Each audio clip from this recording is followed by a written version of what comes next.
तो बात है 2001 की। आज नाम का एक डेली न्यूज़पेपर इलाहाबाद में निकला करता था। तो इसके एक चीफ रिपोर्टर या जर्नलिस्ट थे जिनका नाम था धीरेन्द्र सिंह। 17 दिसंबर 2001 की रात धीरेन्द्र सिंह अपना काम खत्म करके अपने ऑफिस से अपने घर के लिए निकलते हैं। बट अफसोस वो घर नहीं पहुंचते। घर ना पहुंचने पर उनके घर वाले पहले तो उनके दोस्तों और ऑफिस में फोन करते हैं, बट कुछ पता नहीं चल पाता और उनका खुद का फोन भी स्विच ऑफ होता है। आखिर में थक हार कर वो पुलिस स्टेशन में उनकी मिसिंग रिपोर्ट लिखवा देते हैं। अब मिसिंग रिपोर्ट लिखवाने के बाद पुलिस अपनी इन्वेस्टिगेशन शुरू करती है। बट इन्वेस्टिगेशन करने के टाइम पर कुछ अजीब सा पता चलता है, और वो ये कि इलाहाबाद के आसपास के क्षेत्र से 15 से 20 लोग कुछ महीने पहले गायब हुए हैं। लेकिन उन सारे लोगों का प्रोफाइल कुछ खास नहीं था और इसीलिए पुलिस ने उनको ढूंढने की कोशिश भी नहीं की थी। बट अब जब लोकल जर्नलिस्ट धीरेन्द्र सिंह की मिसिंग रिपोर्ट लिखवाई जाती है तो पुलिस इन सारे केसेस पे भी जोर देने लगती है। उन्हें लगता है कि शायद इन सभी केसेस में कुछ कॉमन क्लू हो, बट अफसोस बहुत कोशिश करने के बाद भी कुछ कॉमन मिल नहीं पाता। अब जब इतना सब हो गया था तो पुलिस सोचती है कि क्यों ना धीरेन्द्र सिंह की कॉल डिटेल्स ही चेक की जाए। तो जब कॉल हिस्ट्री चेक करना शुरू करती है पुलिस, तो उन्हें पता चलता है कि धीरेन्द्र के फोन से लास्ट टाइम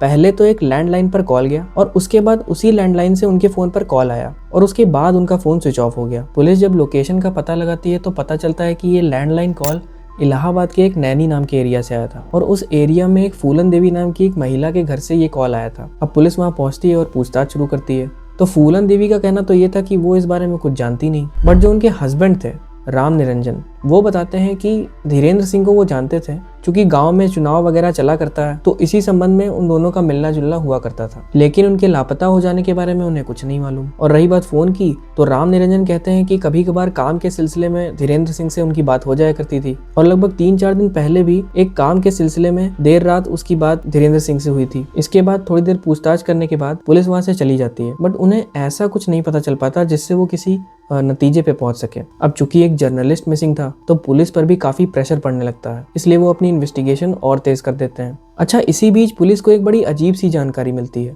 उन्हें पता चलता है कि ये जो 15 से 20 लोग गायब हुए थे ये बड़े तेज दिमाग के थे। हालांकि बात सच में थोड़ी अजीब सी थी, बट इन्वेस्टिगेशन के दौरान पुलिस को हर पहलू पर ध्यान देना होता है। तो ये पता चलता है कि वो बड़े तेज दिमाग के थे, मतलब ये कि वो कॉमन लोग ही थे, कोई सेलिब्रिटी नहीं थे, बट उनका दिमाग बहुत तेज किस्म का था। लेकिन ये बस इकलौती जानकारी थी जो पुलिस ढूंढ पाई थी। पुलिस बड़ी परेशान, वो धीरेन्द्र सिंह केस में कोई भी पहलू ढूंढ नहीं पा रही थी। अब आखिर में थक हार कर पुलिस को लगता है कि चलो फूलन देवी के घर ही चलते हैं जहाँ से धीरेन्द्र सिंह को आखिरी बार कॉल आया था, और हो सकता है वहां पर ही कुछ क्लू मिले, क्योंकि ये जो कॉल की गई थी वो लगभग 11:45 बजे के आसपास की गई थी और गाँव में लोग लगभग 7 से 8 के बीच में सोने लगते हैं। तो ये 11:45 बजे की गई कॉल वाली बात कुछ हजम नहीं हो रही थी, इसीलिए पुलिस अब फूलन देवी के घर रिविजिट करने का सोचती है। बट घर जाने से पहले वो डिसाइड करती है कि फूलन देवी और उसके परिवार के बारे में गांव वालों से पहले कुछ पूछताछ कर ली जाए। गांव वालों से पूछताछ करने के बाद उन्हें बहुत अजीब सी बात पता चलती है, ये कि जो फूलन देवी थी इसका असली नाम कुछ और ही था और ये नाम इसके पति राम निरंजन ने उसका रखा था। इसके अलावा राम निरंजन के 2 और बेटे भी थे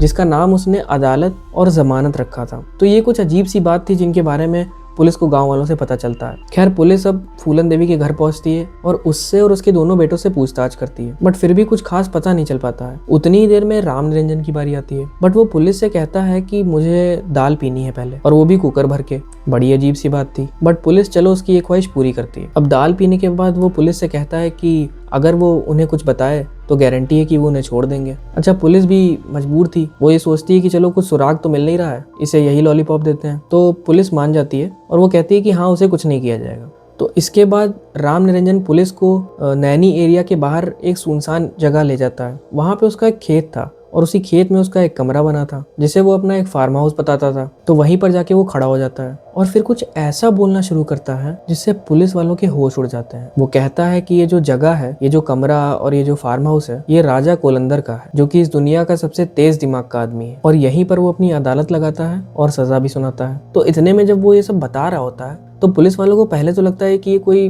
पागल है, पगलेट टाइप आदमी है, न जाने कहां से राजा कोलंदर नाम का एक कैरेक्टर ले आया। बट इसके बाद ये सब बताते बताते राम निरंजन अचानक से वहां पे पड़ी एक बोरी में हाथ डालता है और एक इंसान की खोपड़ी निकालता है। अब ये देखकर पुलिस वाले चौंक जाते हैं। वो पूछते भी हैं कि ये खोपड़ी किसकी है, जिसपे वो बताता है कि ये किसी कालीचरण श्रीवास्तव की खोपड़ी है। अच्छा, उसी खेत में एक बड़ा सा पेड़ लगा हुआ था। राम निरंजन पुलिस से उसी पेड़ पर देखने को कहता है, तो पुलिस एकदम दंग रह जाती है। पुलिस देखती है कि वहां पे कई खोपड़ियों की एक माला पेड़ की एक डाली से लटक रही होती है। अब पुलिस एकदम हक्की बक्की, कुछ समझ ही नहीं आ रहा कि ये देख क्या लिया। अच्छा, इतने में ही राम निरंजन उसी बोरी में से दूसरी खोपड़ी निकालता है, फिर तीसरी निकालता है। तो पुलिस उससे अब जर्नलिस्ट धीरेन्द्र सिंह के बारे में पूछती है। तो राम निरंजन कहता है कि राजा कोलंदर ने उसे भी अपने अदालत में सजा सुनाई थी और सजा के अनुसार उसका सर धड़ से अलग कर दिया गया। फिर पुलिस पूछती है कि उसका धड़ आखिर है कहाँ। तो वो बताता है कि मध्य प्रदेश के रेवा में एक सुनसान जगह है, वहां पर उनका धड़ फेंक दिया गया था। अब इधर पुलिस वालों का सर घूमा हुआ था। वो राम निरंजन से पूछते हैं कि ये जिस राजा कोलंदर के बारे में बता रहा है वो आखिर है कौन और रहता कहाँ पे है। तो पहले तो वो इधर उधर की बातें करने लगता है, बट पुलिस का मूड ऑलरेडी बहुत गर्म था और जब वो सख्ती दिखाती है तो पता चलता है कि ये जो राजा कोलंदर है ये और कोई नहीं बल्कि राम निरंजन का ही एक वहम है और असल में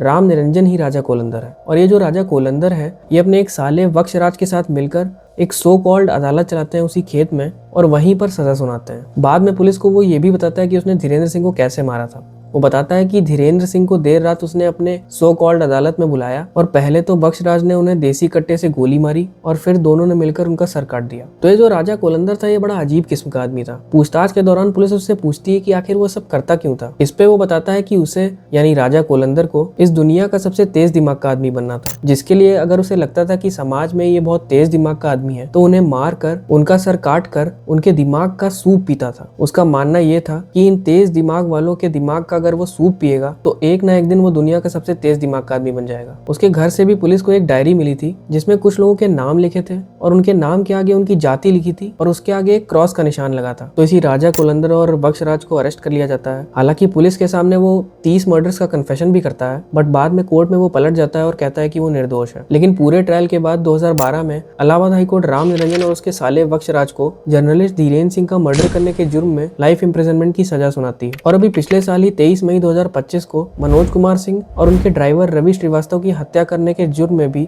राम निरंजन और बख्शराज को Lucknow division bench life imprisonment की सजा सुनाती है। तो अब दोनों जेल में हैं और मरते दम तक शायद जेल में ही रहेंगे। अब अगर आपको ये वीडियो इन्फॉर्मेटिव लगी हो तो प्लीज़ इसे लाइक करिएगा, शेयर करिएगा और ऐसी वीडियोस के लिए द इल्लीगल को सब्सक्राइब कर लीजिएगा। अब मिलते हैं नेक्स्ट वीडियो में, तब तक के लिए जागरूक रहिए, सतर्क रहिए और अपना बहुत ख्याल रखिए।